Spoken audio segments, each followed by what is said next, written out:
welcome to the Homestead Kitchen. If you're new to our channel, I am Sarah, and today we are going to be making homemade chicken nuggets. It's one of our kids' favorite go-tos, and we kind of like them too. So when it comes to chicken nuggets, of course, you can just cut up the meat, bread it, bake it, fry it, whatever you like. I think the trick to having a really good melt-in-your-mouth chicken nugget is the food processor. I think my food processor is one of the most important modern homesteading appliances that one can have. So this recipe calls for 1 1/4 pounds of chicken, so I'm actually going to use my food scale and weigh my chicken, but I think it's just fine to eyeball it, try it a few times, and decide kind of how much you like to use as well. I am using just chicken breasts that we bought in bulk and froze 2 or 3 breasts at a time. We don't use the chicken that we've butchered for this. It just tends to be a lot of work to cut up a raw chicken, in my opinion. So I'm going to be giving you the ingredients to make 1 batch of chicken nuggets, but I am actually using 6 breasts to make about 4 batches of chicken nuggets. Because here's what I figure: I am already cooking it, I'm already making it, I might as well make some extra, and worst case scenario, I flash freeze them, throw them in the freezer, and we've got something really easy that we can pull out another day when we are busy. The brilliance of this recipe is you can use any seasonings you like. I like to use just kind of some basic ones: salt and pepper. I'm going to use onion powder and oregano. I'm also going to use some of my dried carrot tops in place of parsley. Usually I use parsley, but I have these, so I'm going to use these. Oop, accidentally took the whole thing down, so I'll just take right from that when I'm ready for it. I'm going to chop up my chicken, put it in the food processor, and if you're just making 1 batch, I think it is easiest to season your meat right in the food processor because it's already chopping it up. It's going to be mixing it, but I'm going to actually be mixing mine all together, so I am going to season mine in the bowl.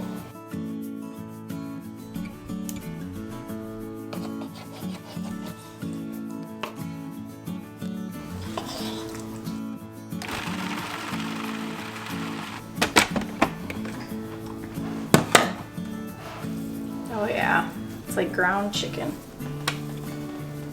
I guess it is ground chicken. It's like ground turkey, but it's chicken.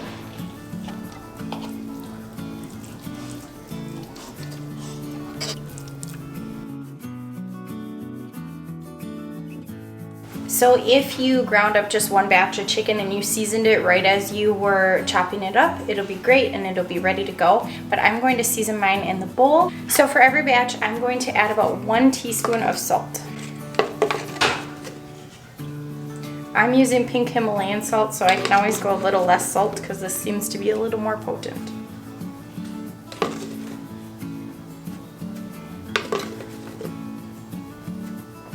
For every batch, you're going to add about 1/2 teaspoon of parsley, and I am using my carrot tops, so I'm just adding a little bit of those. I'm actually going to try to crunch them up as small as I can.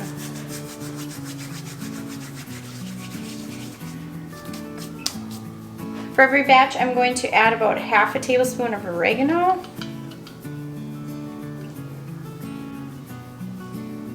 Oop. A little extra. For each batch, I'm going to add about 1/4 teaspoon of black pepper. And again, these seasonings are just what I like. You can certainly season this however you like. If you like it spicy, add some of those flavors, maybe some cayenne powder or something like that, and it will taste really good too. And for every batch, about 1/8 teaspoon of onion powder. And then comes the fun part. If you like this kind of thing, you get to mix it all up.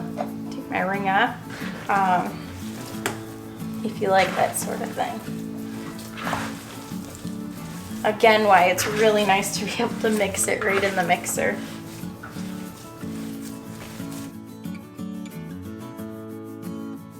Once you've got your meat and seasoning all mixed up, then it is time to make your breading.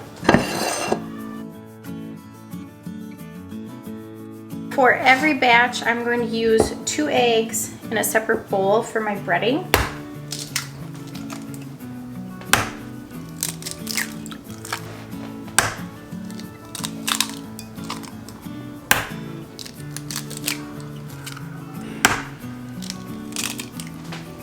Once I've got my eggs added to a bowl, I'm just gonna add a little bit of water and I'm gonna mix them up.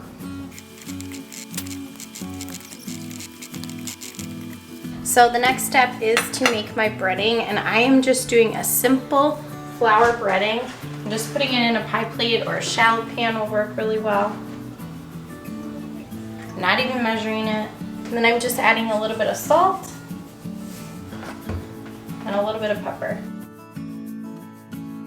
You could also season your breading with any of those seasonings you used earlier. Those would taste really good as well. All right, now it is time to actually make my chicken nuggets. So I'm gonna pinch off a little bit of the ground chicken with all those good seasonings in it.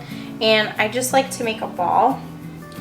And the one thing that I think is really important is to roll it in the flour first, then put it in the egg. And I try to remember which hand I'm using for my meat and my egg and which hand I'm using when I have it in flour so that my flour doesn't get all clumpy. So I'm gonna put in my egg next. And I just kind of flatten it then. Then I dump it in my flour, use my flour hand, and just kind of sprinkle it around it. Make sure it's coated really good. And then I put on my pan. Then from here you can cook them however you like. If you like your chicken nuggets fried, you certainly can do that. If you have a fryer, you can use that. If you don't, you can put them right in your, you could put some oil in a pan on your stove and fry them right that way. Or if you have an air fryer, that would work great as well. A lot of times we will just bake these depending on how many we have. Alexa, what temp should chicken get to when it's cooked? This might answer your question. It's 160 Chicken or is considered 165. safe to eat when it has reached an internal temperature of 165 degrees Fahrenheit. Just make sure whichever way you make it that the inside is 165 degrees and you know you are good to go. I personally like to eat my chicken nuggets with a mixture of ketchup and mayonnaise.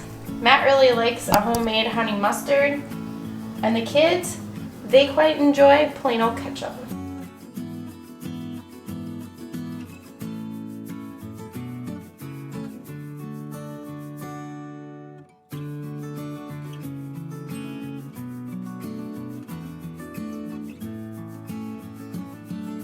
So now that I've got my chicken nuggets all breaded and ready to cook, I'm actually going to be cooking them in the air fryer today. So the first thing I want to do is buy a new spray bottle. So first thing I want to do is spray down the nuggets before I put them in, and I'm going to spray both sides. I'm just using avocado oil. I do have this handy bottle, but you can buy avocado oil and you can just put it in a spritzer bottle, and that works great too.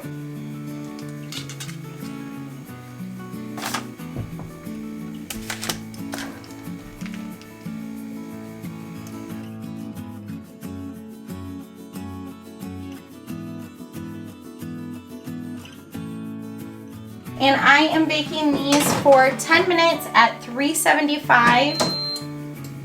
I'm air frying them for 10 minutes at 375, and about halfway through I'll flip them over, and then make sure if you have a meat thermometer to check that the internal temp is 165, just to be sure they're done, because depending on how thick you made them, they might need a little extra time. I hope you enjoyed cooking in the kitchen with me today and just seeing what's going on in the Homestead Kitchen. If you try this chicken nugget recipe, I would love to hear how it goes down below. Be sure to leave a comment and let me know what your favorite sauce is.